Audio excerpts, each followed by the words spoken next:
extraordinary leadership. Now, where is Madam President Lena Anderson? Where is she? Lena's not here. She's at school. Of course. I want to say also thank you to her. I understand she began this journey when she was in the 8th grade and built it up to where it is today. This is incredible. And finally, I want to recognize the commissioners at the Governor's Office of Asian Pacific American Association. So many of them who are here today. Extraordinary leadership again. And to my dear friend right here, Commissioner Wynn and his beautiful wife Tina. Yes, they've also done great work. And to Christina Poy, as part of our GOSI. So, look, I don't need to tell any of you what you're doing is incredible work, but here's the thing. Governor Moore and I so believe in service. In fact, the governor served our nation in uniform as a U.S. Army combat veteran, and he always says how service really changed the trajectory of his life.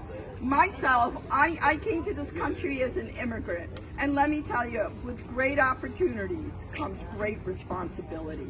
I know coming to this country and the greatness of it, what it did for my family and so many immigrants that come to this country.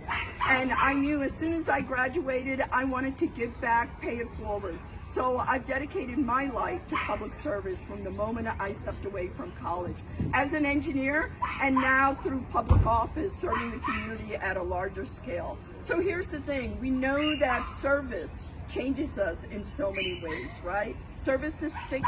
That's why every one of you are here. You're dedicated to your community. But here's what service does. It changes us, from a life of consumption to a life of contribution. From a life of me to a life of you, right? And that's exactly what you all are doing here. So I want to say again, thank you from the bottom of my heart for everything you're doing from the bottom of your hearts. Look, 1 in 3 Marylanders face food insecurity in our state. There is no reason why this has to be this way. We live in the richest nation in the globe and one of the richest states in the nation. This shouldn't be like this. And 1 in 8 children live in poverty. That shouldn't be like this in the state of Maryland. Governor Moore and I are trying to, we created the Enough Act, which really focuses on children living in poverty and so many other things. But none of this can happen without the great work you're doing. So thank you again. Let's get back to work and do the important thing. Right?